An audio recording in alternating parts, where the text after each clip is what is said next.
Boa noite a todos e todas. Boa noite.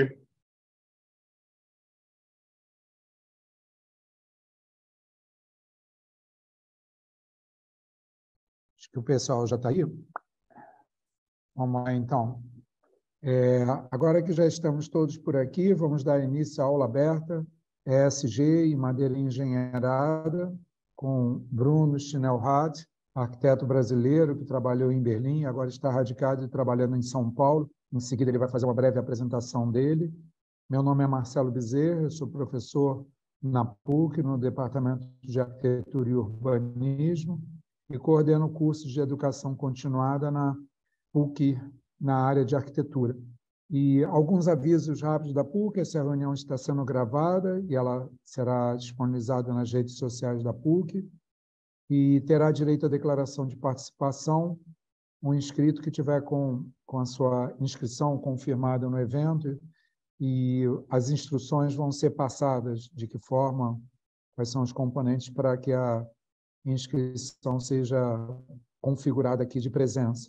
Essa palestra é um oferecimento do curso de extensão Construções em Madeira, Conceitos, Exemplos e Aplicações também, cujo docente é o arquiteto Bruno Schnellhardt, que será o palestrante da aula aberta de hoje. Confirmando que quem quiser fazer perguntas, fique à vontade de registrá-las pelo chat. Elas podem ser endereçadas em aberto ou endereçadas a mim pelo chat. Tá? Todas as perguntas elas serão sempre repassadas por escrito. No final, as mesmas serão repassadas ao Bruno, ao palestrante. Dito isso, e com os votos que a gente tem um excelente evento, que todos desfrutem, agradecendo muito pela presença de todos e todas, quer dizer, é sempre muito importante verificar o investimento de tempo e a dedicação de vocês aqui, de estar numa noite de um dia de semana. Eu passo, então, para o Bruno, para que ele faça a apresentação e desenvolva a palestra. Tá? Um ótimo evento para todos nós. Obrigado, Marcelo, pela introdução. Boa noite a todos. Espero que todos estejam bem aí. Semana, meio de semana, então já talvez o pessoal um pouco cansado, mas tentarei aqui passar o conteúdo de uma maneira dinâmica. Espero que vocês curtam também o que eu estou trazendo. É um tema que, de fato, está bastante em alta, né, no mercado quando a gente escuta o ESG. É uma sigla que muitas pessoas questionam o que é, né, mas muitas pessoas já sabem, muitas pessoas já trabalham em torno disso. E aqui essa aula ela tem um objetivo um pouco de fazer uma associação, né, entre o ESG e a madeira engenheirada. A madeira engenheirada ela sempre foi tratada como uma tecnologia que focava bastante na questão do meio ambiente, mas aqui eu tento quebrar um pouco esse paradigma e tentar trazer ela como algo que, de fato, consegue abraçar de forma direta e indireta os três pilares do ESG, né? O pilar ambiental, o pilar social e o pilar de governança. Tá? Obviamente, eu vou introduzir falando um pouco sobre ESG para que todos se familiarizem, também a parte de sustentabilidade, para que todos fiquem no mesmo nível, e aí depois eu trago o tema da madeira engenheirada e como que ela trabalha nessa questão do ESG. Tá? Começando aqui com uma breve apresentação, meu nome é Bruno Schnellhardt, eu sou formado em arquitetura e urbanismo pela FAU-FRJ em 2010. Eu tenho mestrado profissional em sustentabilidade das construções e gerenciamento de eficiência energética na Universidade Técnica de Berlim, em 2019. Tenho MBA em construções sustentáveis de 2015. Já são 13 anos aí trabalhando no mercado brasileiro e mercado alemão. Como o Marcelo mencionou, estive na Alemanha por 4 anos antes de retornar ao Brasil e hoje estou em São Paulo. Antes eu trabalhava no Rio de Janeiro. Hoje eu atuo como gerente de negócios pela Sustentec. Então, eu trouxe muito da minha experiência de fora para o mercado brasileiro, trazendo alguns novos produtos, muito ligado à temática ESG, que lá já era uma coisa que estava bastante forte e já já traçava todos os investimentos que rolavam dentro do setor da construção civil. Então, eu tô implementando isso no mercado brasileiro através da Sustentec. A Sustentec é uma empresa de consultoria de sustentabilidade, então a gente trabalha muito com certificações de Green Building, certificações de saúde e bem-estar, né, das mais conhecidas do mercado, isso carro-chefe da empresa já desde 2007. Eu lecionei o curso de concepção de casa net zero lá na Universidade Técnica de Berlim, depois da conclusão do meu mestrado, e já estou aqui, né, para iniciar a terceira turma do curso de construções em madeira engenheirada na PUC, no CCE da PUC. Tem alguns certificados que me acreditam aqui como profissional com expertise em algumas certificações e alguns assuntos do meio da sustentabilidade. E, bom, eu acho que é isso, né? Foram alguns anos como gerente, olhando para a coordenação de projetos. Trabalhei com construção civil em si também durante a minha carreira. Então, foi uma carreira bastante diversificada, e foi de alguns poucos anos para cá que eu entrei mais para o meio da consultoria, e hoje é onde eu me encontro, tá? O tema madeira engenheirada, eu sempre gosto de trazer um pouquinho, né, onde foi que eu comecei a me apaixonar pelo tema, e foi lá fora, foi na Alemanha, onde eu tive a experiência de trabalhar num projeto e construção de um hotel modular pré-fabricado com uso de madeira engenheirada. Se vocês tiverem acesso no canal do CCE da PUC, uma das aulas abertas, a primeira aula aberta da primeira turma que eu fiz, eu falo sobre esse estudo de caso. Mas esse hotel, que hoje é ocupado pela bandeira The New, é um hotel em Berlim, que possui 152 quartos, tá? Que tem variações aí de 16 a 22 metros quadrados, todos eles com banheiro, né? Os de 26 metros quadrados são para cadeirantes. E todo esse hotel foi feito de maneira pré-fabricada. Toda a parte dos quartos foi feita de maneira totalmente pré-fabricada, ou seja, esses quartos chegaram prontos, com cama, banheiro, né, louça, metais, blindex, tudo isso já pronto na construção. E lá se trabalhou a parte de finalização, né, do corredor que unia os quartos, né, a conexão de instalações, todas essas coisas, né? Então, foi um projeto bastante desafiador, não só por ser um projeto em madeira engenheirada, que mesmo na Alemanha, na época, né, a gente está falando de 2017, era uma coisa ainda recente, né? Era uma tecnologia ainda recente, ainda tinham muitas pessoas que tinham muito receio, mas porque esse hotel, ele, que por dentro e por fora, ele parece como qualquer outro, né? Ele, na verdade, ele foi implementado sobre uma edificação existente, sobre um shopping center, sobre uma edificação de estacionamento de um shopping center em Berlim, né? Então, o objetivo era promover uma construção leve, uma construção que fosse executada a tempo, né, curto, porque, obviamente, com todo aquele prédio operando, essa logística, né, da própria construção, ela não podia tomar muito tempo, né, não podia gerar barulho durante alguns horários do dia, enquanto o shopping estava operando. Então, foram muitos desafios nessa obra, e muitos deles foram sanados pela construção em madeira engenheirada, pré-fabricada, modularizada, que foi a escolha feita pelos arquitetos, né? Eu estava como arquiteto consultor nesse projeto, a escolha feita pelos arquitetos para poder chegar a essa solução, né? Então, aqui vocês veem, é um total de 4.500 metros quadrados de hotel, foi colocado, né, num andar de estacionamento de vagas, projeto que, na minha opinião, é um belo projeto de engenharia, porque contou com todo um estudo da própria sobrecarga possível que esse prédio aguentaria, e qual sistema e que forma, né, de construção, de composição dessa construção seria possível para que essa carga fosse aceita pela construção existente, sem existir a necessidade de um reforço, né?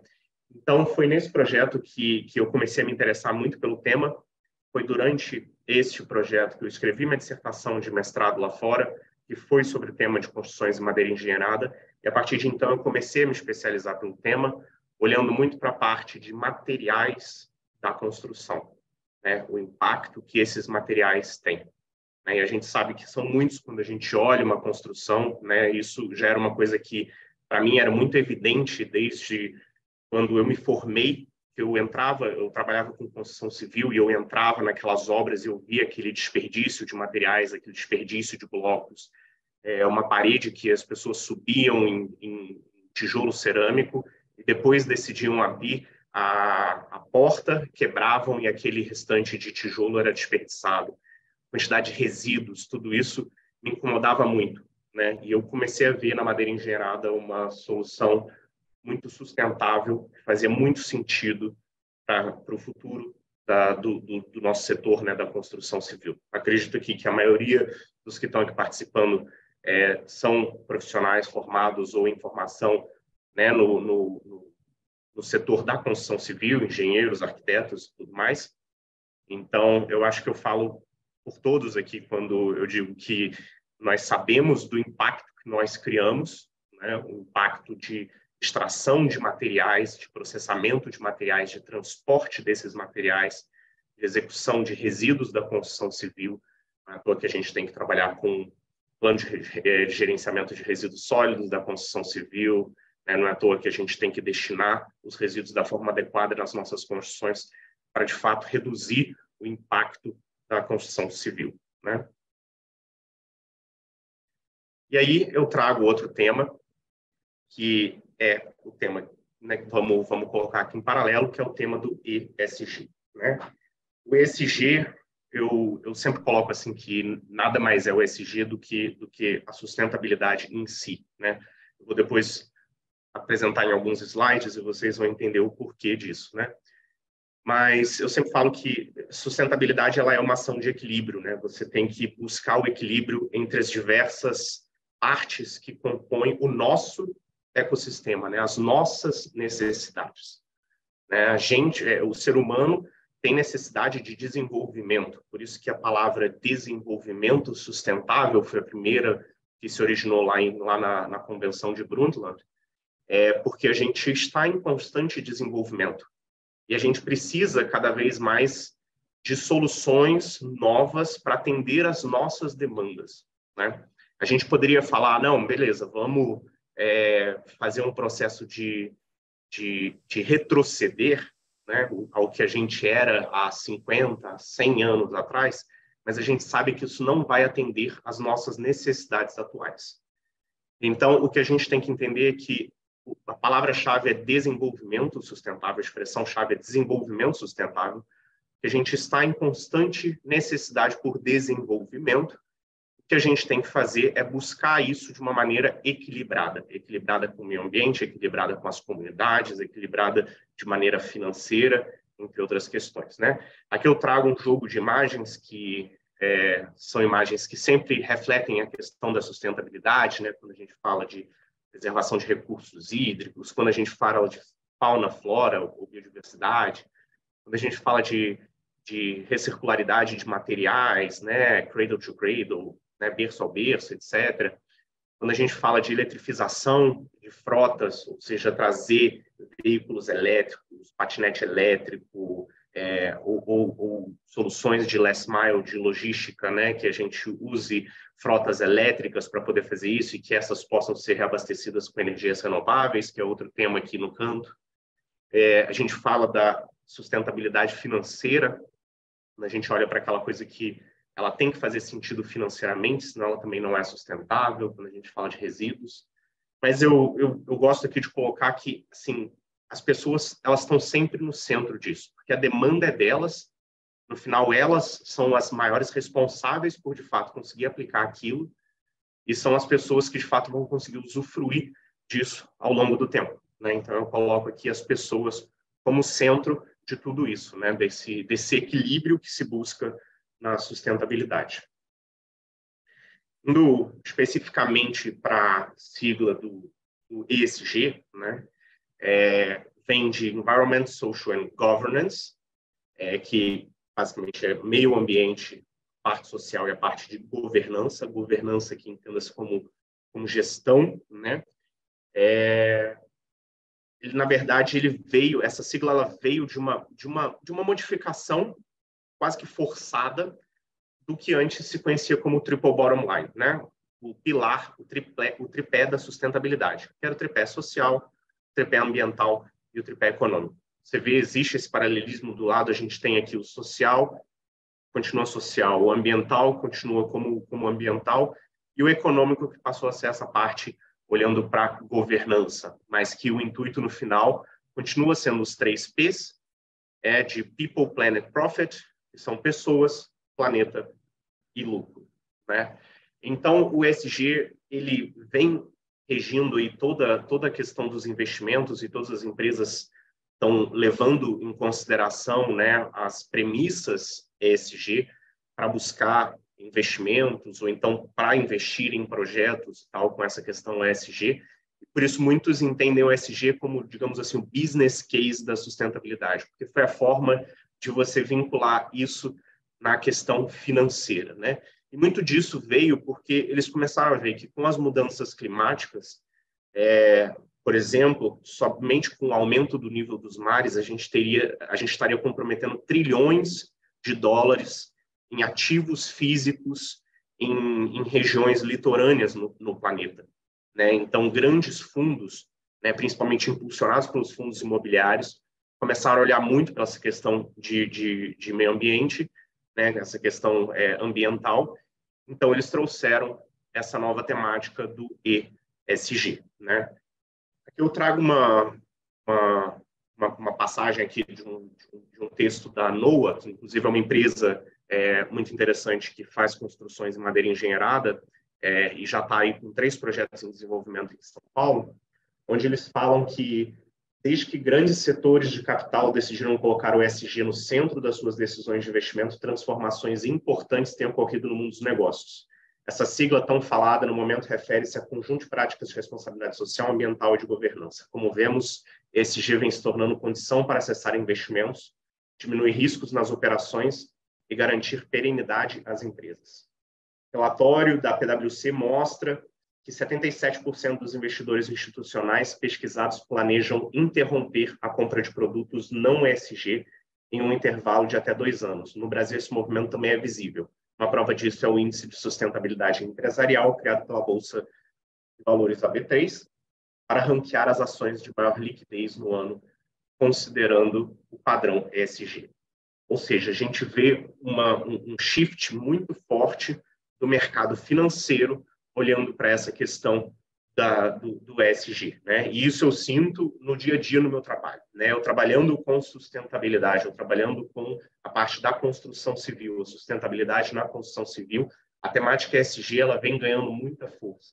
Não só empresas buscando, né, para adequar as suas operações ao ESG, ou seja, tornar essa empresa mais coerente com toda a temática ESG, assim como pessoas que buscam desenvolvimento de empreendimentos imobiliários, onde eles sabem que eles estão olhando para questões, né, ESG no seu empreendimento, porque, né, tem toda a questão da eficiência energética, da eficiência hídrica, também o projeto compila diversas ações sociais, né, como habitação social, entre outras, e esses incorporadores eles estão buscando meios dentro do mercado financeiro de acessar linhas de financiamento a créditos mais baixos, né, a juros mais baixos, a taxas mais favoráveis, justificando que o seu empreendimento é um empreendimento ESG, né? E nesse momento,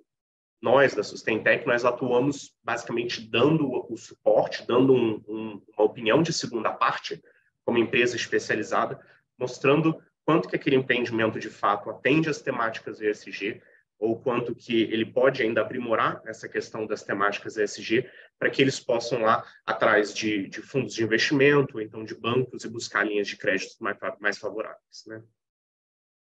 E aí, só complementando essa questão do ESG, para ter aqui um panorama geral sobre ESG, quando se fala de ESG, fala muito sobre materialidade ESG.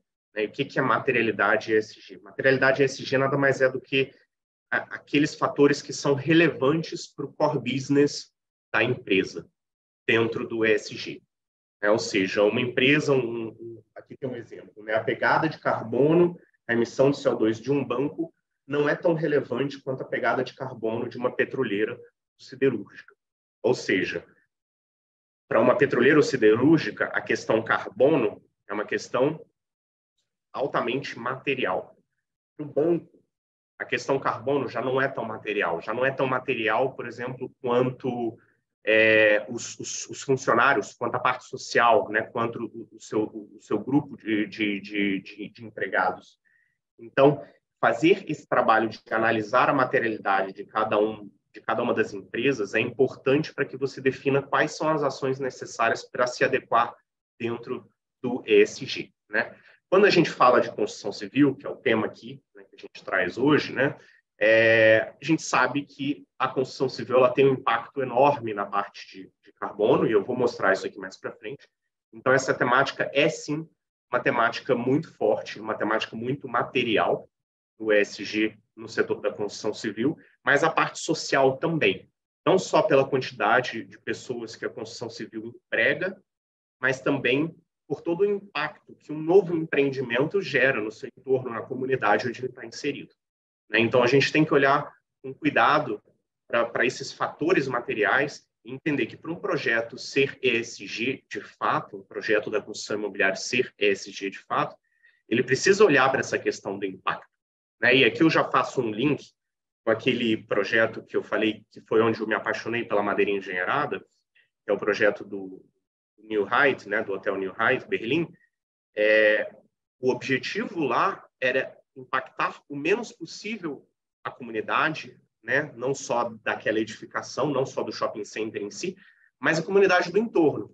Então, ao invés de você ficar saindo, entrando com material, ao invés de você ter poeira de obra, concretagem, né, todas essas questões que a gente sabe que causam muitos distúrbios em vizinhança, era uma vizinhança residencial, né, daquele shopping center, optou-se por uma tecnologia da construção civil que reduzisse significativamente os impactos à comunidade do entorno, além de criar uma multiplicidade de uso para uma única edificação. A edificação que era antes um shopping center, né, e ela tinha horários de funcionamento normal de 9 da manhã às 10 da noite, ou, enfim, horários parecidos, né? Lá é um pouco diferente.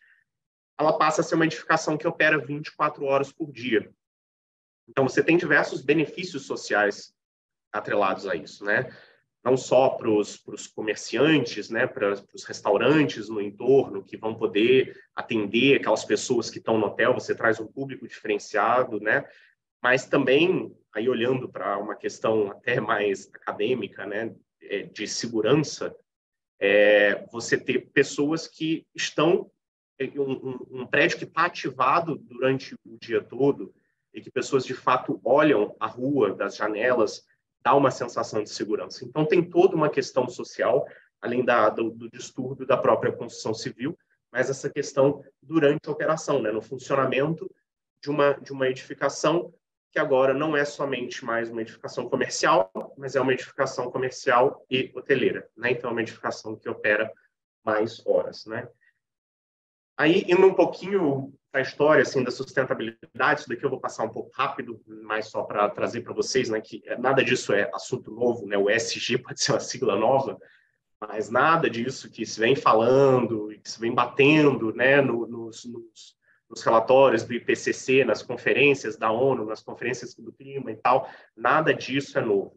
Isso já vem de séculos, né? A gente já fala aí de reciclagem já desde 1031, quando começaram lá os japoneses a falar de reciclagem. A gente já fala do problema dos plásticos que são registrados, são datados de 1284. A gente já fala dos primeiros registros de buracos na camada de ozônio de 1700. Aumento do nível do mar começou a ser constatado já em 1885, né? E daí em diante. Todos esses problemas eles já não são uma coisa século XXI, né? A gente já está falando isso já de muito antes. Então, são coisas que a gente não pode considerar que elas são novas, e a gente tem que entender, sim, que o que está acontecendo é uma aceleração exponencial desse processo, e essa é a grande preocupação, né? Quando a gente fala das emissões, que é essa grande temática, né, dessa preocupação de hoje, as emissões de carbono, emissões de gases do efeito estufa. Então, o que são os gases do efeito estufa? De onde eles se originam? Por que a gente está falando deles, né? Então, aqui é um diagrama de Sankey que, assim, olhando ele parece complicado, mas, na verdade, ele é bastante simples. Ele desenha um fluxo da origem, ou seja, o setor que está gerando aquele tipo de gás, o uso, a atividade fim daquele setor e o gás que está sendo emitido, né, em função daquela operação, né? E aqui é possível observar, né, que grande parte desses setores a gente está falando de energia combustível, energia elétrica, tudo isso, e o resto a gente está falando de uso da terra, agricultura e os próprios resíduos, né? Mas o que a gente pode ver é que na conversão final a gente tem aqui os chamados gases de efeito estufa. O dióxido de carbono, ou, né, o carbono, o CO2, ele é responsável por 77% desse total de gases de efeito estufa. Então, por isso que a temática ela é tão centralizada em carbono, por isso que falam tanto de carbono, e falam menos, por exemplo, de metano, dióxido nitroso, de HFC, de PFC e tudo mais, né? Então, a temática principal e onde todo mundo está preocupado é a questão do carbono. De fato, cumpre mais de 2/3 do que a gente tem de gases do efeito estufa, né? E quando eu falei um pouco sobre essa questão da exponencialidade, que é a parte que preocupa, é que mesmo com todos aqueles registros que passaram aí, né, desde 1900, né, desde 1071 e tal, com a questão da reciclagem dos japoneses e tudo mais, a gente vê que uma ruptura, de fato, com esse equilíbrio, ela ficou muito clara pós-Revolução Industrial, né, e principalmente pós-Segunda Guerra Mundial, né? Então, aqui a gente tem a Revolução Industrial que trouxe uma ruptura e você vê um crescimento. Isso daqui é total de CO2, de emissões de CO2 anual, tá? Isso daqui é o mundo inteiro. E a gente vê que, a partir aqui da década de 50, nos últimos 70 anos, né, houve aqui uma queda, né, das guerras, possivelmente, mas depois delas, o crescimento, de fato, ele veio agressivamente, aumentando essas emissões anuais por países, e isso muito se dá em função de globalização, né, crescimento de potências como China, Índia, né, toda a parte da Ásia, né, e aí tigres asiáticos, enfim, todas essas questões que a gente estudou lá nas aulas de geografia na escola, né, e o próprio Estados Unidos, como potência que ainda é hoje, um crescimento já desde a década de 70, mais ou menos quase que constante das emissões de CO2, né? E em poucos casos a gente vê, de fato, uma redução, né? A Europa tem conseguido uma redução, você vê que a Europa, os 28 principais países da Europa, depois a outra parte que não compõe esses 28 países, esses conseguiram uma certa redução, agora os outros eles só tiveram aumento. E a gente está totalizando aí mais de 36, 37 bilhões de toneladas de CO2 anuais emitidas, né? Que é realmente bastante preocupante e passa a ser uma responsabilidade global da gente atuar com isso. E aí, com isso vieram diversas ações, vendo essa situação alarmante acontecendo. Aí veio o que eu citei, né, da Convenção de Brundtland, foi a primeira vez que se falou de desenvolvimento sustentável, lembrando, né, a questão do desenvolvimento sustentável, que a gente, no mínimo, ele não deve pôr em risco os sistemas naturais que sustentam a vida, a atmosfera, as águas, o solo, os seres vivos, etc. Mas desde 1990, mesmo depois da Convenção de Brundtland, a gente teve um aumento dos gases de efeito estufa em 50%. Então, assim, será que de fato a gente está indo no caminho certo, né? E não foi só essa, né? Foram diversas convenções, internacionais que ditaram isso. A gente começa lá na crise do petróleo, 1970, teve a primeira convenção do clima, que foi em 72. Depois de Brundtland, teve a Eco 92 do Rio de Janeiro, que foi marcante também. Teve toda a parte dos objetivos da ONU, né, que vieram aqui mais para frente, 2015, o Acordo de Paris, que também foi muito marcante, de limitar as temperaturas, né, com base em todos os estudos. Enfim, tudo isso falando para a gente buscar reduzir emissões de gases de efeito estufa até 2050. Né? Mas é isso. O que a gente vê são as conferências do clima acontecendo, a temperatura do nosso ecossistema, né, da Terra, subindo, as emissões, os ppms aqui de CO2 aumentando também, né, exponencialmente aqui até. Então, assim, a pergunta é, estamos no caminho certo? É isso que a gente está fazendo, de ficar criando esses alertas e começar a olhar para essas questões quase que de maneira, né, superficial, é o caminho certo? E foi isso que, basicamente, o ESG permitiu trazer, e por isso que eu confio tanto nesse novo momento que a gente está vivendo, porque o ESG, ele vinculou as ações necessárias para cuidar desse problema à questão financeira. Ou seja, o que eu vejo daqui a pouco é que empresas não vão conseguir recursos porque elas impactam mais, né? Então, elas vão ter que, de fato, se adequar às temáticas ESG para que elas possam, de fato, rodar o caixa mesmo, né? E aí eu vejo o ESG como essa virada de chave da sustentabilidade. Antes, né, a sustentabilidade ela era debatida muito a nível quase que romântico, né, das pessoas falarem da sustentabilidade, é muito legal, é muito interessante e tal, mas as pessoas não viam a aplicabilidade daquilo ali, né? E eu, trabalhando com sustentabilidade há muitos anos, eu tentava mostrar, não, mas não é isso, você está aplicando eficiência energética para você economizar a luz, é sustentabilidade financeira, é retorno no seu bolso, né? Mesmo assim, as pessoas sempre tinham um pouco de aversão, as pessoas sempre achavam que, enfim, não passava de discurso, né? E hoje em dia, sendo a fonte do dinheiro basicamente carimbada para recursos de cunho ESG, aí a história já muda, porque as pessoas, de fato, vão ter que olhar para isso, e essa temática ela vai estar necessariamente sendo abordada por todas as empresas nas próximas décadas, né? Isso já vem acontecendo lá fora, né? Isso já vem acontecendo lá fora. Você aprovar projetos na prefeitura, você já tem que ter diversas questões de sustentabilidade atreladas aos projetos, né? A gente vai falar aqui um pouco sobre carbono, mas em países nórdicos da Europa, você já tem um limite de carbono que a sua edificação pode ter, né, por metro quadrado. Então, assim, são questões que, se você não tem aprovação, você não pode construir, você não tem a BIS, entendeu? Você não pode construir, você não pode habitar.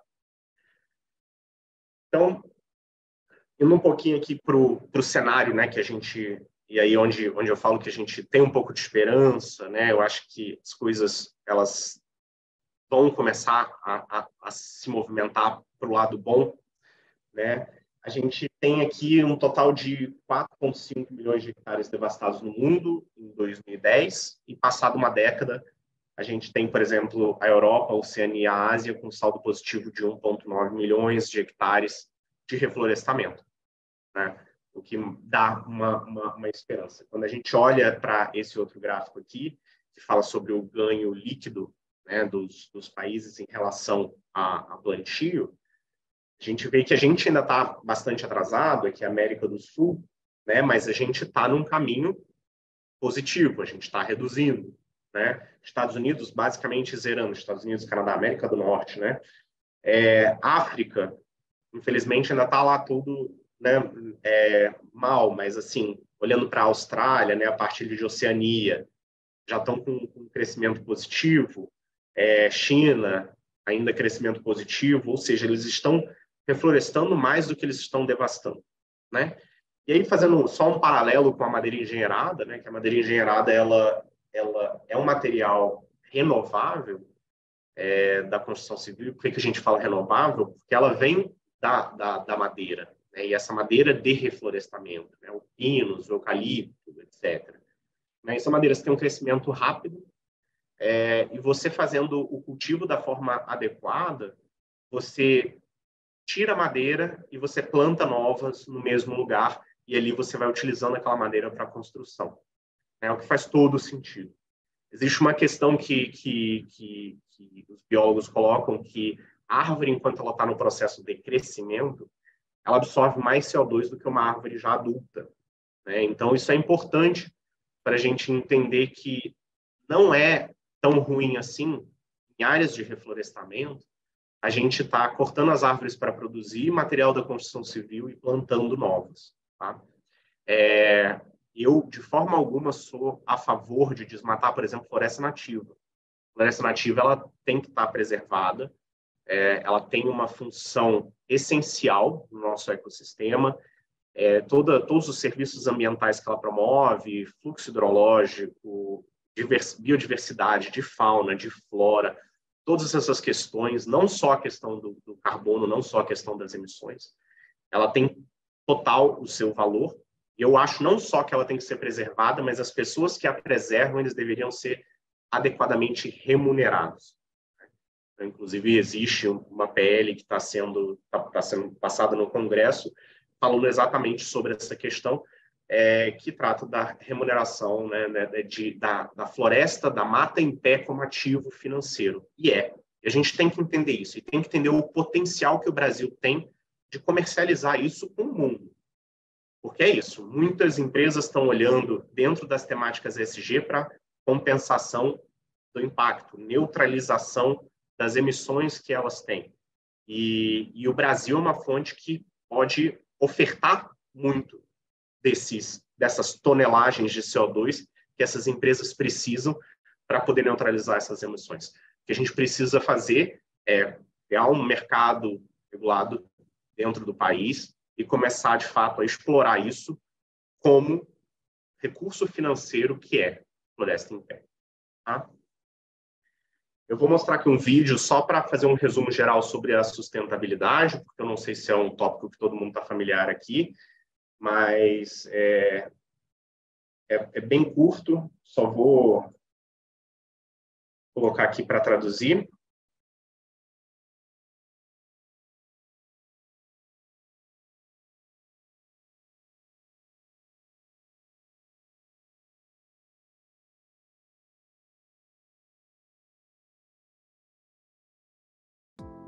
What is sustainability? One of the more common definitions of sustainability used worldwide is from the UN Brundtland Commission. They say sustainable development is development that meets the needs of the present without compromising the ability of future generations to meet their own needs. So put simply, sustainability is about our kids and our grandkids.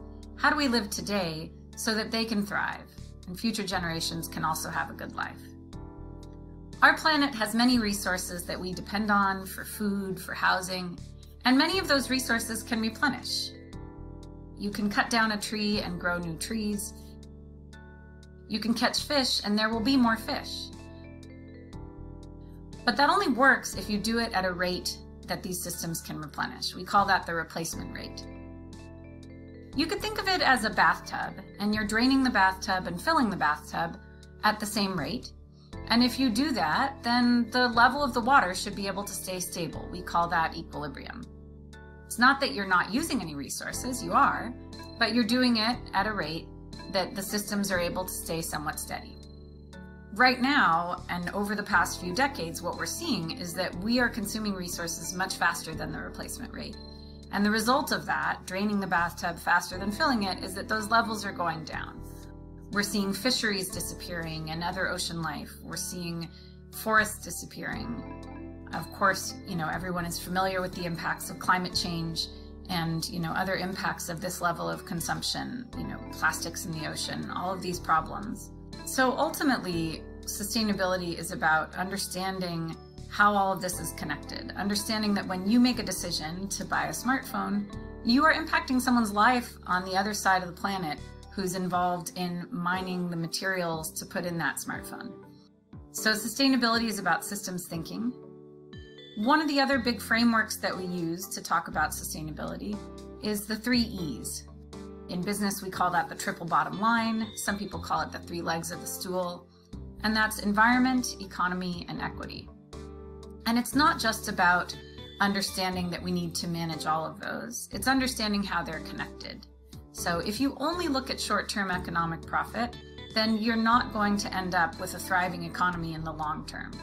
If you're only looking at conserving the environment without thinking about economics and understanding, how people are making their livelihood, you also may not end up with a thriving society. And if you aren't looking at equity, you're going to end up with a few people that have most of the resources and many people who are hungry and not living a good life. And that's not really a successful human society either. So sustainability is really about addressing all of those and understanding the connections between them.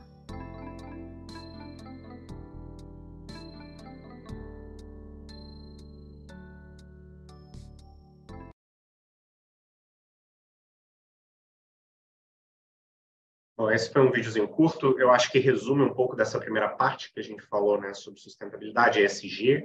Vocês veem exatamente essa questão do equilíbrio, né, como a gente tem que buscar esse equilíbrio. Alguns especialistas colocam como uma questão não muito um tripé, mas sim uma governança dando suporte de gestão para a parte de meio ambiente e social, que eu acho interessante, sim, porque exatamente tem que haver uma gestão adequada, uma governança adequada para se permitir o foco na questão ambiental e o foco na questão social, né? Mas isso daqui mostrou como isso precisa estar funcionando de uma maneira simbiótica, em equilíbrio, esses 3 grandes pilares, que são os pilares da sustentabilidade, os pilares ESG, né?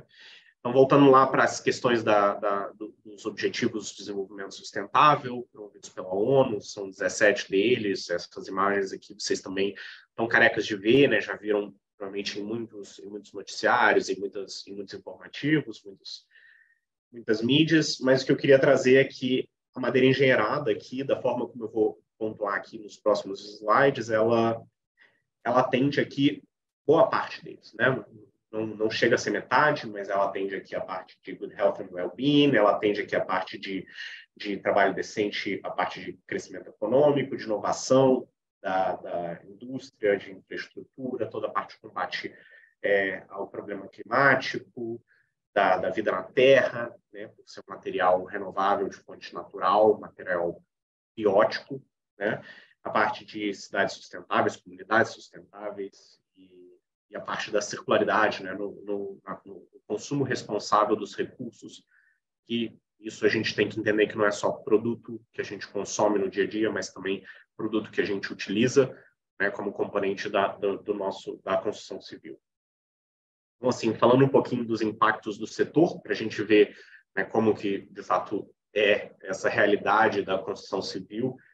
No Brasil, aproximadamente 35% dos materiais extraídos na natureza são usados para a construção civil, né? A gente está falando aí de clinker, que gera o cimento, a gente está falando de todas as pedras que a gente utiliza, né? Granito, mármore, etc. Além disso, 50% da energia produzida ela é utilizada para abastecer casas e condomínios. As emissões diretas à construção civil, no mundo todo, elas representam aproximadamente 40% do total de emissões. Então, esse é o impacto que a gente tem no setor da construção civil. E quando a gente fala de emissões, né, voltando lá, a gente está falando muito da questão do carbono. No carbono, a gente tem que ter o entendimento do que é carbono incorporado, do que é carbono operacional. Quando a gente fala de madeira engenheirada, basicamente, a gente está olhando para carbono incorporado. Qual é a diferença desses dois, né? Carbono incorporado é aquela quantidade de emissões de carbono associada ao processo de produção, né, extração, manufatura, processamento, transporte, instalação, né, daquele material e manutenção dele ao longo de sua vida útil, né? O carbono operacional ele está ligado às emissões diretas da operação da edificação, né? Ou seja, atrelados ao consumo de energia, né, atreladas ao consumo de água, à geração de resíduos, etc. Então, isso é carbono operacional de uma edificação. Então, quando a gente fala de carbono zero, tem que primeiro especificar o que é. É carbono zero incorporado, carbono zero operacional. Geralmente, quando se falam de ser carbono zero, está se falando de operacional, tá? Porque é mais simples. É muito difícil você construir e pensar que você vai ser carbono zero incorporado na construção, porque toda construção tem impacto, não existe outra tecnologia de fundação a não ser concreto, né, e aço. Então, assim, dificilmente você vai conseguir. A madeira, sim, ela entra com impacto negativo na construção, mas você tem outras coisas, né? Além de todo o consumo energético e tal, blá, blá, blá, transportes, consumo de diesel dos caminhões para levar o material, enfim. Isso tudo é muito mais complicado na parte do carbono incorporado. Então, quando se fala de carbono zero, geralmente o net zero que falam, é uma questão de carbono operacional. Tá? Só para que vocês entendam um pouco essa questão do carbono incorporado e do carbono operacional dentro do ciclo de vida de uma edificação, ali a gente tem, né, tudo que está aqui escrito como embodied, é o incorporado, então a parte do produto, desde a extração do material, né, cru, transporte até a fábrica, manufatura, o transporte até o site, a construção da edificação em si, o uso, a manutenção, o reparo e necessárias trocas daquele material, isso tudo entra como também carbono incorporado, e a parte de fim de vida, com a demolição, né, a reciclagem, a disposição, né, o descarte final, ou o reuso, a recuperação daquele material, isso tudo entra como carbono incorporado também, sendo operacional aqui, dentro da metodologia, né, da norma europeia internacional aqui, somente a parte de uso de energia e uso de água. Tá? Então, só para vocês entenderem o que isso, né, na dimensão total, né, quando a gente olha aquele gráfico anterior, a gente olha, então carbono incorporado é a maior parte da edificação. Não é bem assim. Uma edificação, depois de construída, ela fica de pé por 50 anos, 60 anos, 70 anos, dependendo do local. Então, ela acaba tendo bastante das emissões ligadas à parte da operação, ao consumo de energia, ao consumo hídrico. Então, é o que a gente vê, por exemplo, numa pesquisa feita pelo Green Building Council, né, da Inglaterra, onde mostra que, por exemplo, numa edificação residencial, onde geralmente o carbono incorporado ele é um pouco menor por metro quadrado, por ser uma edificação menos complexa e tudo mais, o carbono da operação, né, ele está em torno de 24%. Né? Quando a gente vai para um office building, onde a gente tem uma construção um pouco mais complexa, que o carbono operacional ele reduz, né? Você tem aqui, obviamente, outra parte de emissões não reguladas aqui pela conta, mas você vê que o carbono incorporado ele vai variar de 35% a 51%, dependendo da tipologia, o que é muito significativo. Então, muito se fala hoje sobre, vamos zerar as emissões, eles estão olhando para outra fatia da pizza aqui, e poucos estão olhando para essa questão de carbono incorporado. E é o que eu falei, que alguns países nórdicos já estão olhando para isso, e para você construir uma nova edificação, você tem que comprovar que você não tem um carbono incorporado superior a tantas toneladas por metro quadrado, que, na minha opinião, faz todo sentido, porque a gente combate o ciclo inteiro e não somente a parte da operação daquela edificação. Então, aqui falando um pouco dos resíduos, né, que também é um grande impacto, e a construção pré-fabricada, modular, e que pode ser reutilizada de alguma forma, como é o caso da madeira engenheirada, isso no curso vocês verão com mais detalhe, né, como são essas etapas da vida da madeira na construção civil, né? A gente fala que ela tem 4 vidas, não são 7 como um gato, mas ela tem 4 vidas. O uso da madeira engenheirada reduz significativamente os resíduos da construção civil. Né? Nesse projeto que eu trabalhei, né, em madeira engenheirada pré-fabricada, a gente está falando de uma redução significativa da tonelagem de resíduos no local da construção. A maioria dos resíduos foram gerados durante a execução na fábrica, porque todos os módulos vieram pré-fabricados, e dentro da fábrica você tem muito mais possibilidade de reutilizar aquele material. Ou seja, você pode usar de um material que sobrou de uma serragem, de um corte, para fazer um aglomerado, uma peça de aglomerado de madeira, tudo mais. Isso tudo dentro da indústria da madeira, você tem reaproveitamento dentro da própria fábrica, que faz total sentido, né? Muito menos chances de erro, você fazer um projeto todo planejado para você evitar resíduos lá no local, né? Só no Reino Unido, para vocês terem ideia, o Reino Unido emite 250 megatoneladas de CO2 só em relação a resíduos. E nos Estados Unidos, os resíduos correspondem a 39% das emissões de CO2 total do país. Então, a gente tem que olhar muito para essas soluções que permitem outras destinações do fim de vida que não seja destinar a aterros, né, por mais que sejam aterros qualificados para receber material da construção civil, pensar em formas de reutilizar aquele material, de reciclar aquele material. Né?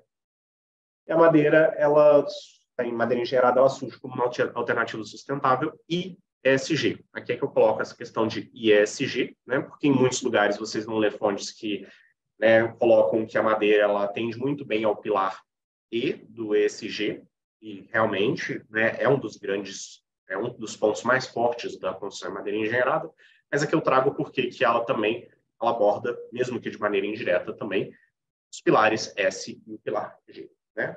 Então, a madeira engenheirada ela é duplamente circular, devido ao fato de, durante o tempo de vida de várias madeiras, mais de 100 anos, portanto, definindo como armazenamento permanente de carbono, de acordo com as diretrizes do IPCC, as árvores de fibra longa cresceram pelo menos 2 vezes em florestas manejadas de forma sustentável para fornecer um excelente material utilizável para muitas aplicações. Ou seja, enquanto a madeira que foi extraída, processada e usada numa construção civil, aquela construção ela vai ficar lá por um determinado espaço de tempo, durante aquele espaço de tempo, aquele material que foi usado, aquele mesmo material que foi utilizado, aquela mesma quantidade de árvores que foram necessárias para produzir aquela casa, por exemplo, ela consegue estar, né, sendo recirculada, reciclada, ou seja, produzindo novamente a mesma quantidade de madeira para você conseguir produzir mais uma casa.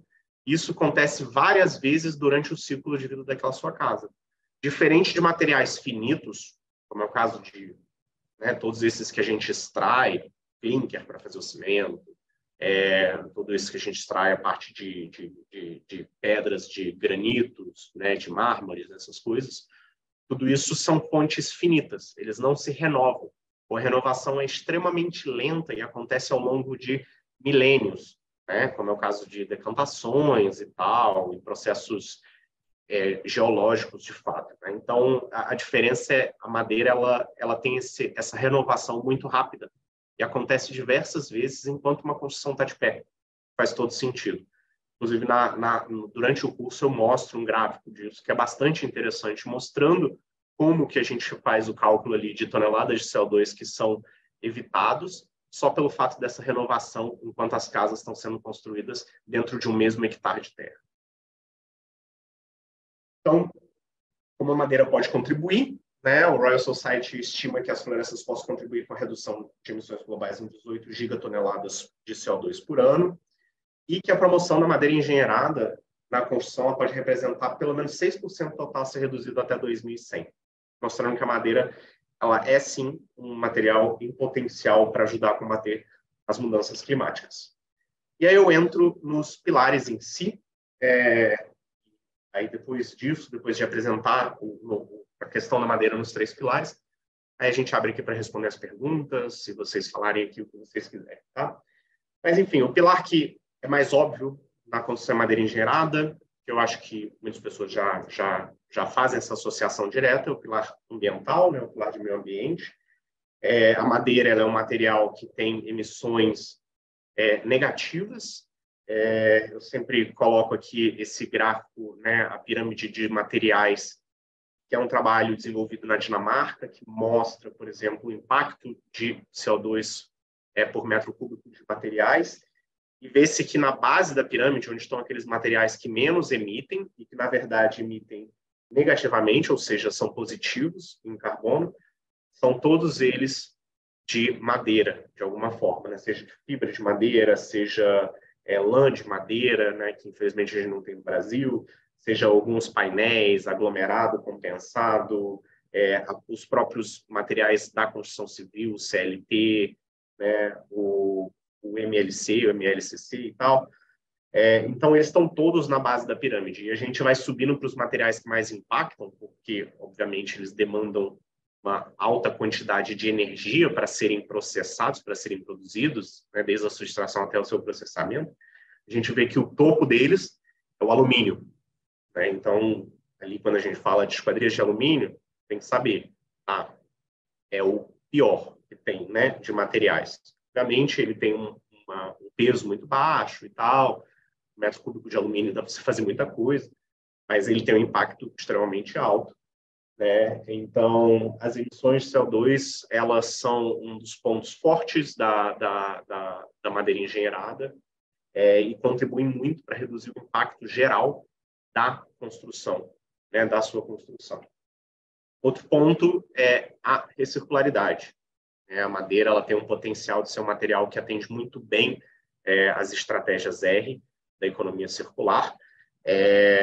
De uma floresta que você extrai as toras virgens e passam por um processamento, onde dentro desse processamento você trabalha com corte das peças e os resíduos que são gerados são transformados, são beneficiados para outros tipos de material, você constrói edificações, hoje em dia, com a tecnologia da madeira engenheirada, da mass timber, hoje em dia, tudo isso aplicado, construções altamente eficientes, precisas, né, baixíssimo índice de resíduos durante a construção, excelentes propriedades térmicas e acústicas, né, com alguns parênteses, isso vocês vão entender mais no curso.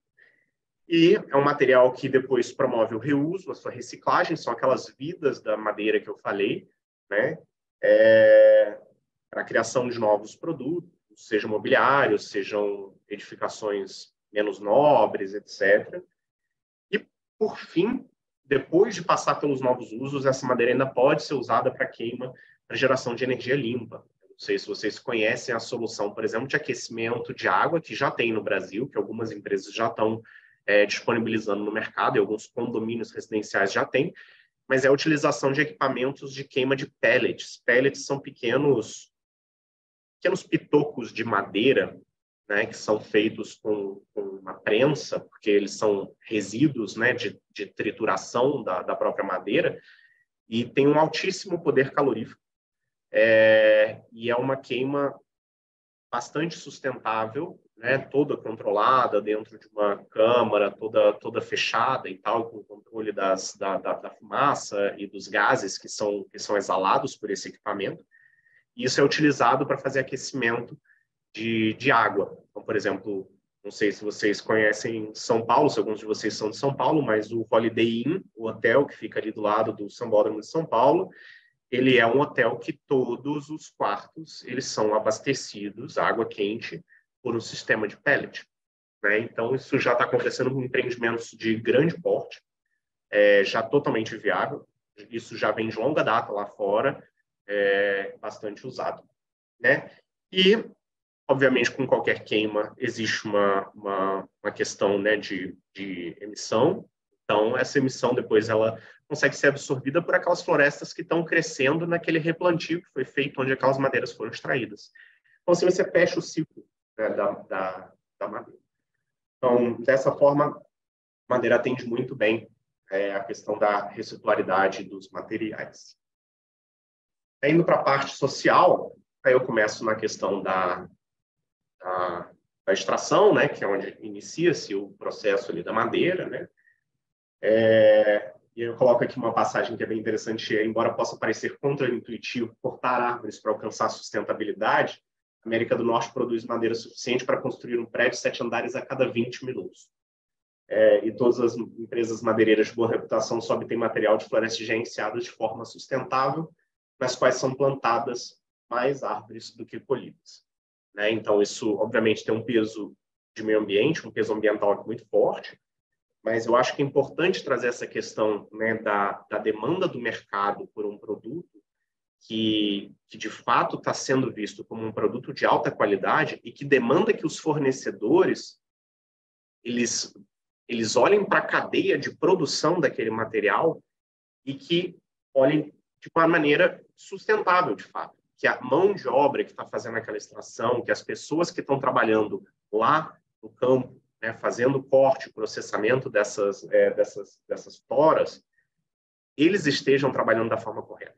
Né? E para isso existem hoje certificações, né, como o FSC, o CERCLOR, né, que certificam materiais de origem florestal, né, como papel, etc. Vocês já devem ter visto o selo FSC, né, no papel.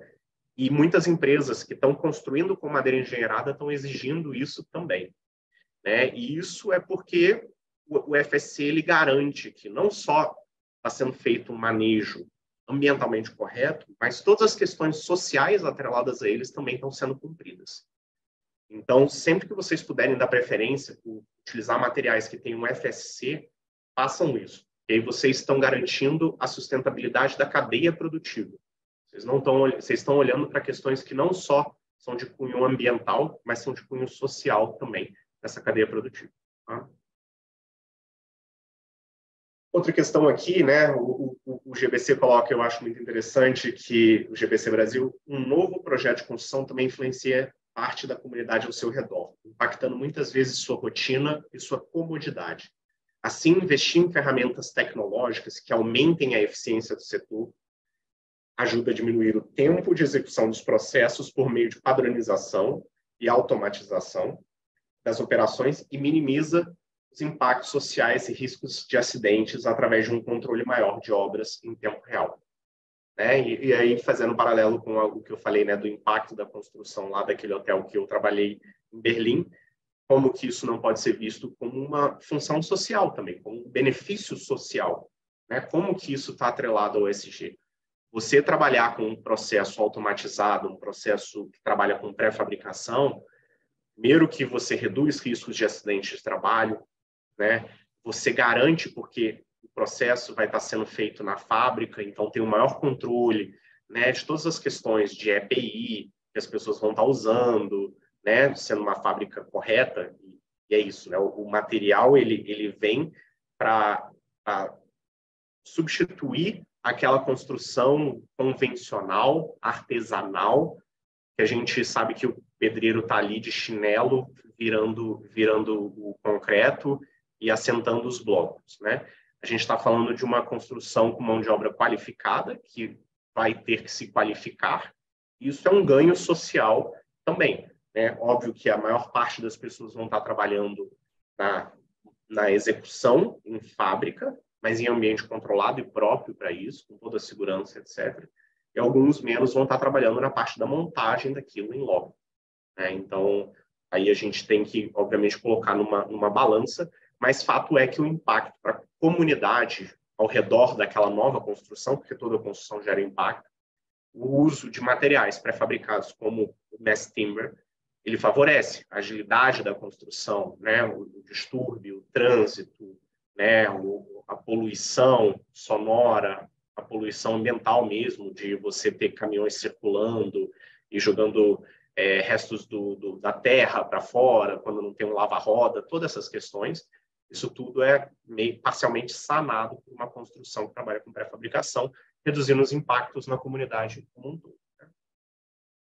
Outra questão aqui que eu trago social é a questão das pessoas que vão usar essa edificação, que vão habitar essa edificação.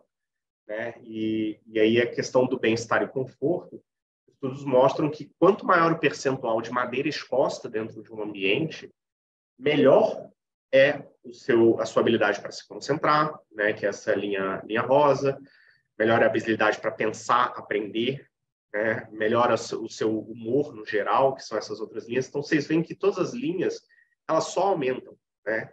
Então, isso daqui foi um estudo feito na Austrália pela Pollinate, que mostra que a madeira dentro do ambiente, ela favorece muito a sua produtividade, o seu humor, a sua saúde mental no geral. Né?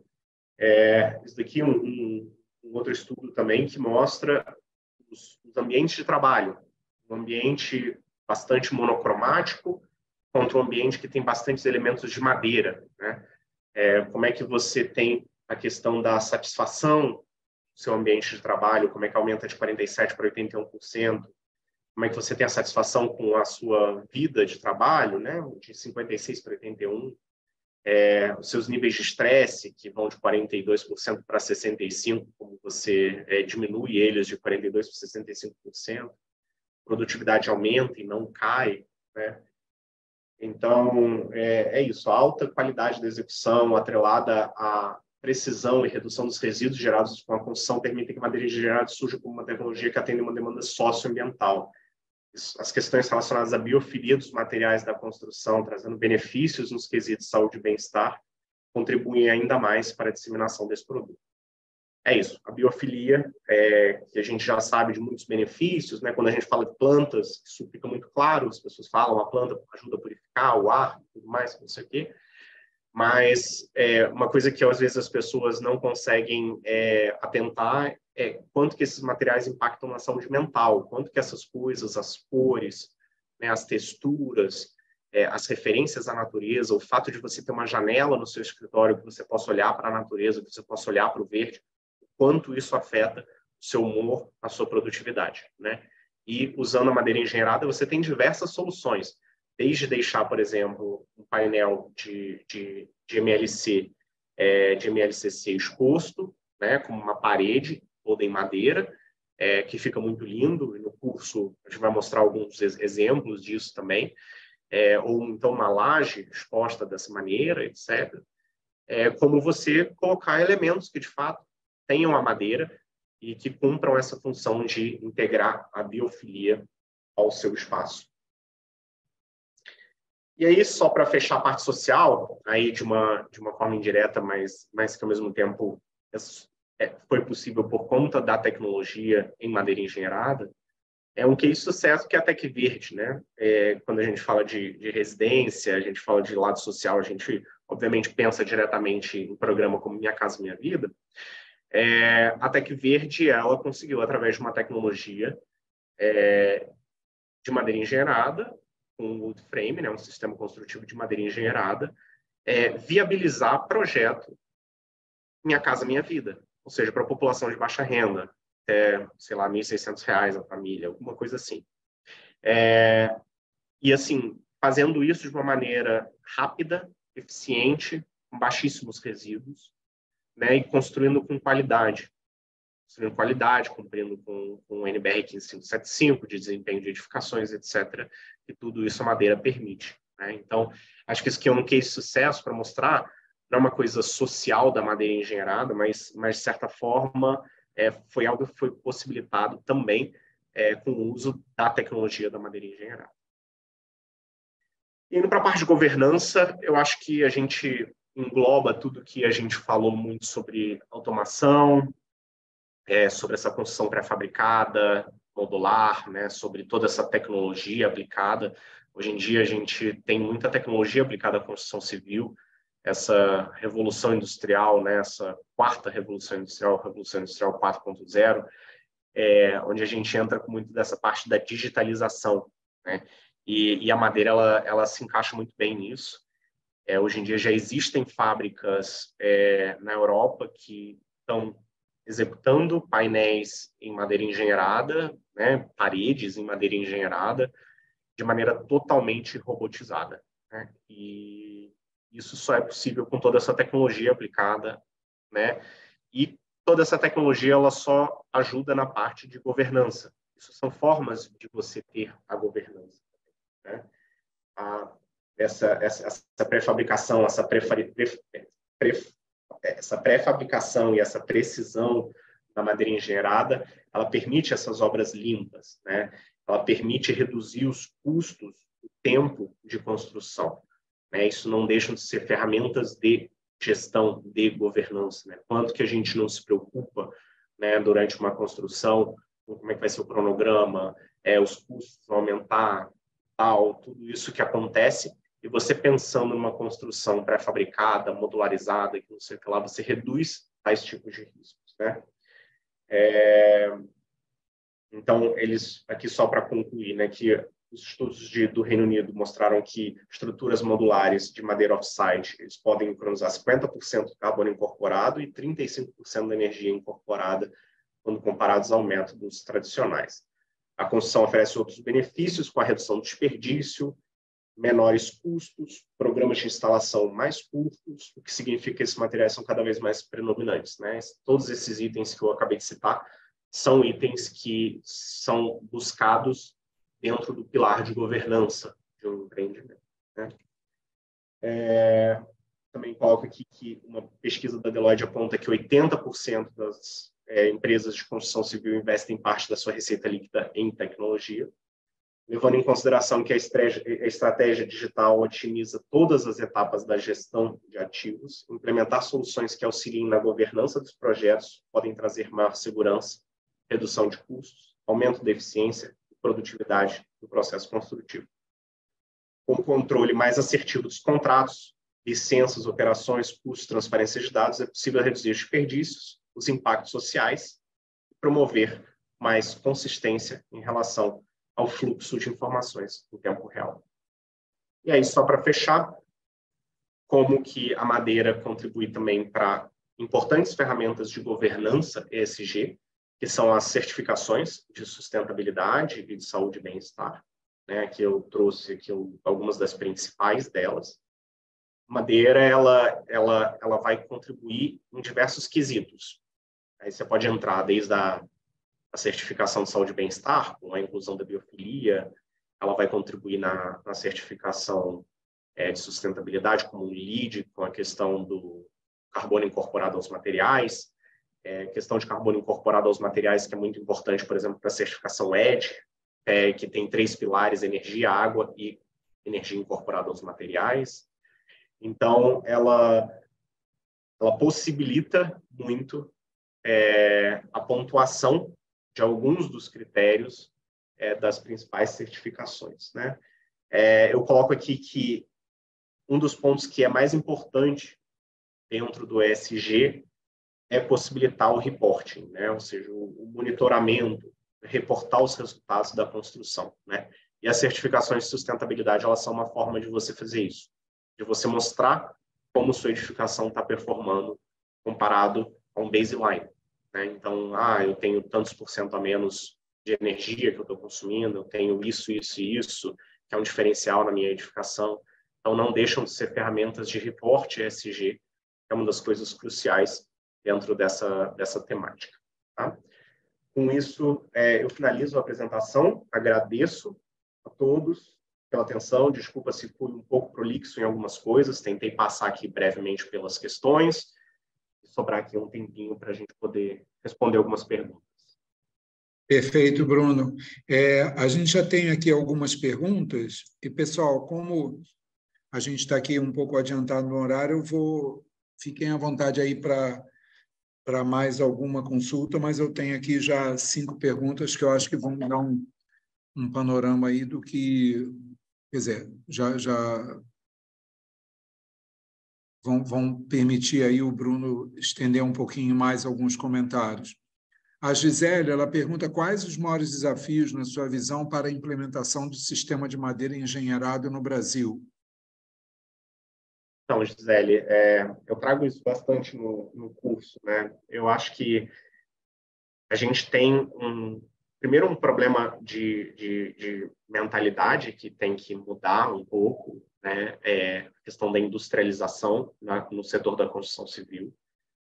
Por exemplo, soluções como steel framing, que já estão aí no Brasil, já tem anos, décadas, né? E a gente ainda vê poucos usando essa solução, né? As únicas que conseguiram ser empregadas foram, por exemplo, o drywall, né? Mas o steel framing como um todo não. Então, eu acho que tem sim uma questão de mentalidade para a gente sair daquela necessidade da construção sólida. Me recorda bastante como era na Alemanha anteriormente, né? Que as pessoas, elas... e lá eles tinham um motivo, né? Mas por medo da guerra, eles queriam construções que fossem sólidas. Então, existia, no início, um preconceito muito grande contra essas construções de estrutura mais leve, né? Como steel frame, wood frame, e a própria o próprio mass timber, né? Isso demorou ali alguns anos para ser mudado, mas o principal motivo para mudar isso foi a mentalidade de sustentabilidade, que os alemães começaram a colocar na balança e entenderam que isso faria mais sentido. E, obviamente, muitos estudos foram demonstrados para ajudar a mudar essa mentalidade. Outro grande problema que eu vejo atualmente para a disseminação é oferta, né? E falta de oferta aumenta o custo, né? Isso a gente sabe, né? Oferta, demanda, quando tem pouca oferta, alta demanda, os preços vão lá em cima. E é o que a gente está vendo hoje. Felizmente, os preços da construção em madeira engenheirada, eles estão significativamente mais caros do que a construção convencional. Construção convencional, aqui eu abro um parênteses, a gente não pode falar daquela construção tradicional, que é aquele pedreiro de chinelo que eu falei que está virando a massa, ele está fazendo. Não, a gente está falando de construção de qualidade, que tem processo de qualidade atrelado a ela, né? Então, vamos comparar coisas que são comparáveis, mas mesmo assim ela é uma construção que vai variar de 10% a 20% mais do que uma construção convencional.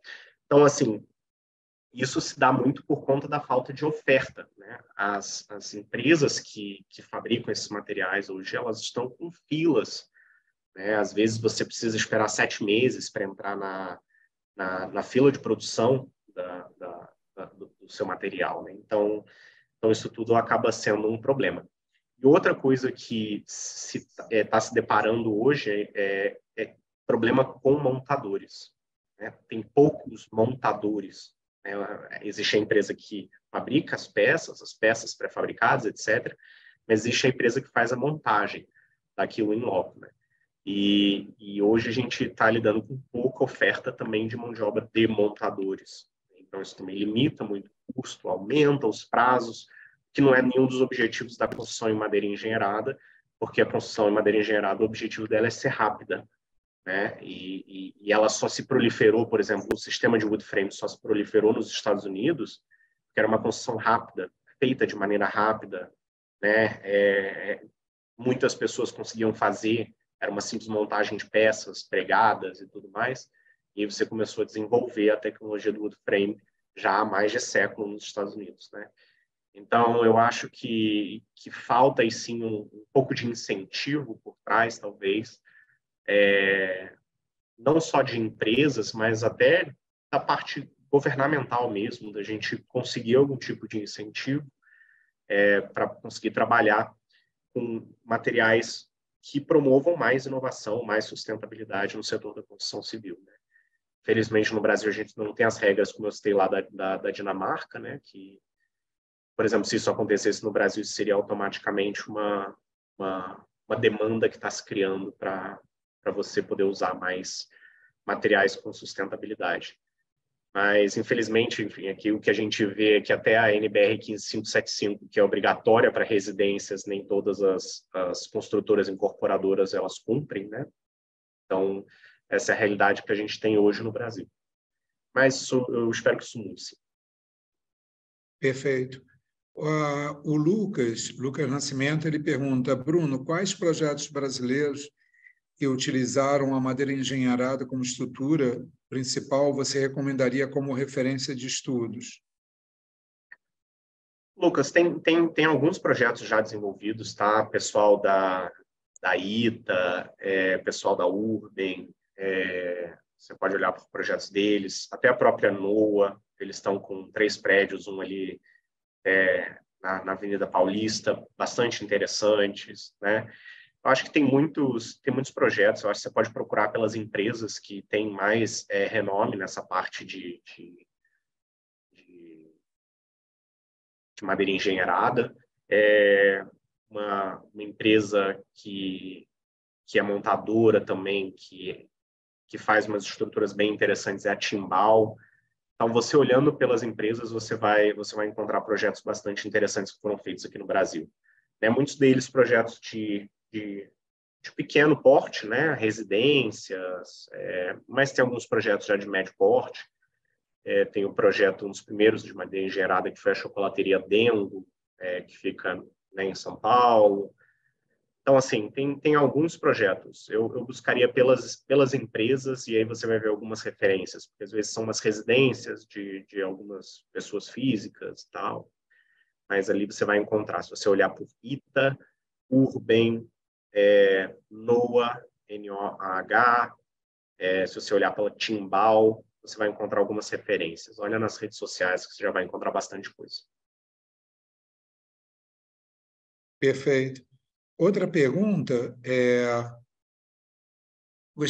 a pergunta é sobre um panorama sobre a possibilidade do uso da madeira engenheirada para habitações de interesse social.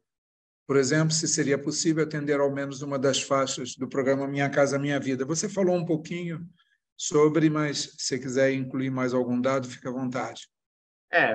A Tec Verde, né, é uma empresa que produz residências pré-fabricadas usando madeira engenheirada. A tecnologia que eles mais usam é o sistema de wood frame, que é um sistema de como se fosse um drywall, mas os montantes são em madeira, o fechamento em madeira também. E eles desenvolvem produtos que são voltados para Minha Casa Minha Vida. Então, se você procura por Tec Verde, TSC Verde, você vai ver muitos dos que eles fazem. A solução de mass timber, né, que é a madeira massiva, né, que é como eu traduzo, ela já é uma solução um pouco mais cara, porque basicamente pela quantidade de madeira que está incorporada àquela construção, né? Então acaba sendo um material mais caro. Então são paredes autoportantes, mas só que mais finas, né? Elas têm um acabamento, né, diferenciado, porque elas não são fechadas com placa USB. Geralmente, com uma estrutura de wood frame, você precisa de um fechamento depois com uma placa de drywall. Então, a mass timber, que é a madeira massiva para habitação social, eu acho que a gente ainda está um pouco longe, eu acho que a gente não vai conseguir, não vai ter como financeiramente, mas outras tecnologias de madeira engenheirada, outra tecnologia de madeira engenheirada, como o sistema de wood frame, é amplamente possível e já executado, como o case de sucesso que eu falei da Tec Verde, né? Perfeito. A Anitta, a pergunta, ela coloca, Bruno, sempre ouvimos muito pouco falar de madeira quando se trata de estruturas na construção civil no Brasil. Tendo a perspectiva internacional e nacional, como você vê esse mercado aqui e acredita que ele tem potencial ao longo do tempo? Eu acredito sim que a madeira é o novo concreto, será o novo concreto, né? Por tudo isso, né? Por que eu trouxe o tema ESG e madeira engenheirada? Porque eu acho que estão interligados de qualquer forma. Os investimentos vão ser em ESG, eles não vão olhar para outras soluções. Então, por que você vai investir numa empresa que faz extração de clinker para fazer cimento, concreto, etc.? Eles vão preferir investir numa empresa que está criando uma fábrica para produção de painéis de cross-laminated timber, né? de MLC e tal. Não só eu acredito, como acho que muitas pessoas acreditam, né? Muitas empresas já estão sendo criadas ou se desenvolvendo a partir dessa crença, né? Que para mim já é quase uma realidade. A gente ainda não chegou, obviamente, ao nível do que é a Europa e os Estados Unidos, mas eu acho que a gente está ali nos primeiros passos, já está engatinhando. Vê-se aí, por exemplo, NOAH, né, quantos milhões de reais ela conseguiu de investimento, enquanto ela ainda era startup, até ela conseguir se transformar nessa Construtec, que hoje já tem 3 prédios em desenvolvimento, né, vê-se Urban, que basicamente triplicou a capacidade de produção de componentes da construção civil em madeira engenheirada, com uma fábrica gigantesca que eles acabaram de construir, que entrou em operação ano passado. Então, assim, essa crença, ela está aí para já muitas pessoas estão acreditando nisso, e acho que é o tópico que vai crescer nos próximos anos. Assim, eu digo porque, desde o momento que eu retornei, eu já venho trabalhando e já trabalhei com mais de 3 projetos só dentro da Sustentec que estão utilizando madeira engenheirada. Então, e isso projetos no Brasil. Falando de uma construção no Preá, no Ceará. Estou falando de outra que é uma construção no Rio de Janeiro, uma construção religiosa, um templo religioso no Rio de Janeiro. Então, assim, são projetos que estão surgindo exatamente com essa premissa. Olha, vamos fazer construções onde a gente está preocupado com a questão do carbono, a gente está preocupado com o ESG como um todo. Vamos usar madeira engenheirada. Então, isso já está acontecendo. Vindo essa demanda, a tendência é que, como veio da Urban aí, aumente mais a oferta, que daqui a pouco a gente passe a ter mais montadores, que passe a ter mais pessoas, e aí se desenvolva o mercado como um todo.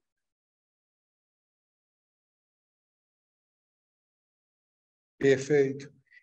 O Leonel pergunta por que você acha que há um predomínio tão grande do concreto como material de estrutura e vetação na construção civil brasileira em relação ao aço e à madeira engenheirada? Assim, eu não vou falar lobby, não, porque aí é muito forte, né? Mas acho que tem uma questão de custo, né? A cultura do concreto aqui no Brasil, ela cresceu muito, né? O concreto como aquele material maleável, material, né, que permite até um projeto escultural. A gente teve aí grandes mestres, né, que a gente nunca pode esquecer, Niemeyer e tal, onde a gente falava com muita paixão do material, do concreto em si. Então, o modernismo que predominou no Brasil por muito tempo e que a gente sente ainda essas raízes ainda na nossa sociedade, eles aprenderam a valorizar o concreto. E o concreto, sim, lá fora também é visto dessa forma, é visto como aquela construção sólida, é visto como aquela construção que não tem problema de estrutura, que não cai, que não nada, sabe? Eu acho que é um pouco um pouco cultural. Eu acho que em relação a edificações de grande porte, né, edificações tipo arranha-céus, essas coisas, né, ou edificações de muitos andares, isso já é um pouco quebrado, a gente já vê um pouco mais da questão do aço aparecendo, né? Mas eu acho que tem muito que é por conta de custo, né? Custo do concreto, né? A mão de obra para trabalhar com concreto é mais fácil. Então, eu acho que acabou se disseminando dentro dessa construção convencional que a gente tem hoje, de maneira muito mais ampla do que, por exemplo, a estrutura metálica.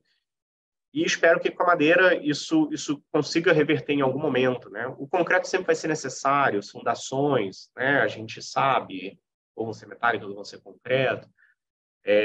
Madeira a gente nunca vai poder botar numa estaca e tal, numa sapata, mas é uma coisa que eu sempre falo no curso. O que a gente conseguir tirar de concreto e substituir por madeira já é um benefício tremendo, né? Se a gente consegue fazer isso numa parede, ao invés de ter reboco, se a gente tiver uma parede de wood frame fechada com um painel de madeira e depois uma placa de gesso, melhor. Mas eu acho que tem muito de cultura e eu acho que tem muito questão de custo e mão de obra disponível, sim. Perfeito. A Lorena, eu acho que você já comentou um pouco sobre as empresas. Ela pergunta quais empresas você hoje indica a gente a acompanhar o trabalho aqui no Brasil, quer dizer, obviamente relacionado à questão da madeira engenheirada. Eu vou colocar aqui algumas. Eu coloco no próprio coisa aqui, que aí fica mais fácil para todo mundo.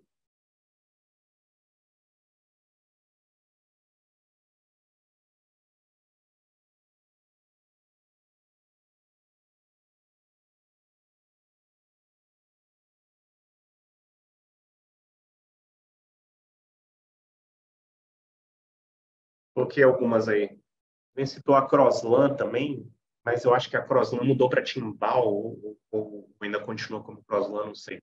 Porque o Alan Dias, que é um montador, né, que é um cara bastante experiente com essa parte, eu acho que ele agora tem a Timbal.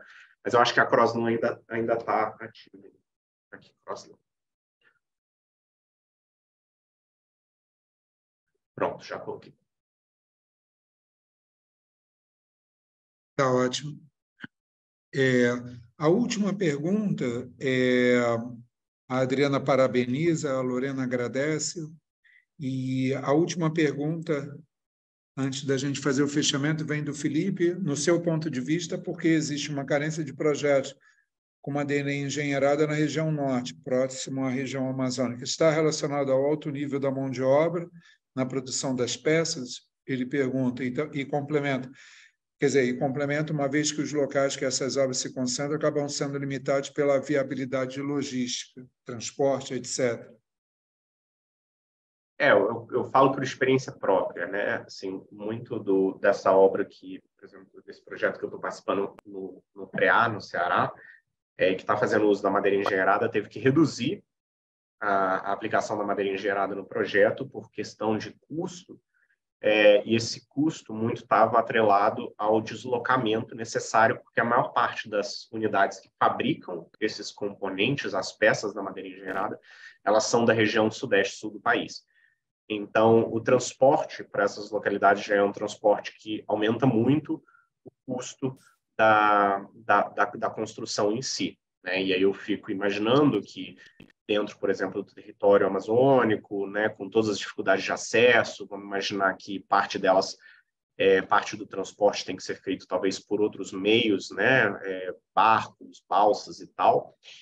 Eu vejo que isso encareceria demais o custo da construção, né? Uma das soluções que a gente está estudando dentro desse projeto para viabilizar o uso da madeira engenheirada numa solução de wood frame é a gente usar de madeiras locais e processamento local para poder criar esse sistema, né? Ou seja, criar os montantes, depois as chapas de fechamento com madeiras locais, né? Ou então o OSB você importar de outro lugar, mas principalmente os montantes, você fazer o processamento, aparelhamento da madeira, fazer o corte no tamanho ideal, que não sei o que lá, usando de madeiras locais, né? Só que, obviamente, em território amazônico a gente tem que tomar muito cuidado para a gente não estar fazendo isso com madeira nativa, madeira de mata nativa, e sim fazendo isso com madeira que é madeira propícia para corte, para reflorestamento, etc. Né? Existem tipos de madeira interessantes para construção de madeira engenheirada e existem outros que não são tão próprios também. Não, perfeito, Bruno. Bom, pessoal, acho que é importante registrar, como já comentamos algumas vezes, que essa palestra é um oferecimento do curso Construções em Madeira Engenheirada, Conceitos, Exemplos e Aplicações. Vou colocar aqui mais uma vez. Tem alguns agradecimentos aqui, Bruno.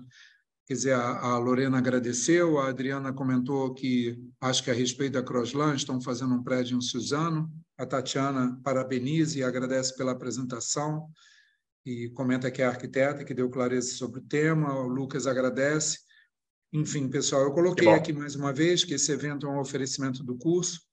Bruno, fica à vontade para suas palavras finais e, com isso, a gente agradece, o Júlio agradecendo aqui também, agradece muito a presença de todos. Mais uma vez, a gente se coloca aqui à disposição. Vou colocar meu e-mail para, eventualmente, alguma dúvida sobre o curso, tá? O Saiba Mais está ali no link que eu coloquei. E, Bruno, fica à vontade para as palavras finais. A gente agradece aí a presença de todos. Enfim, fica à vontade aí para o fechamento. Não, tem muito para falar aqui. Eu acho que já passei 1h30 falando aqui, então já falei demais, já devem estar cansados da minha voz. Só queria agradecer mesmo pela presença de todos e seria muito legal contar com vocês também para o curso. O curso ele trabalha de uma maneira bem dinâmica. A gente traz assim convidados, né, externos também para a gente poder debater, ter uma mesa redonda. Já trouxe, por exemplo, o Nicolaus da Novatec para cá, alguns outros especialistas no tema madeira engenheirada também. A gente sempre tenta fazer uma coisa muito dinâmica e acho que vocês vão curtir se vocês participarem do curso, vão ter entendimento geral sobre outras questões da madeira engenheirada, proteção contra incêndio, questões de resistência estrutural, né? Muitos outros assuntos que não seja somente essa parte da sustentabilidade ou do ESG, como a gente tocou aqui nessa aula. Bom, obrigado a todos, obrigado por ficarem aqui até tão tarde, 8h44, depois de um dia de trabalho. Bom, eu deixo, né, o meu e-mail também, talvez, Marcelo, não? Fica à vontade. Se tiver alguma dúvida, deixo aqui meu e-mail, se vocês tiverem qualquer dúvida sobre o tema e quiserem qualquer orientação, vocês podem me contactar, tá? E é isso, gente. Muito obrigado, uma boa noite, bom descanso para vocês. Fica reforçado aí o convite a todos e todas para o nosso curso e obrigado aí pela presença. Com isso, a gente encerra aqui a aula aberta. Boa noite aí a todas e todos. Obrigado, Marcelo. Obrigado, Bruno. Tchau, tchau. Obrigado, Pedro, aí também pelo suporte. Obrigado, Pedro.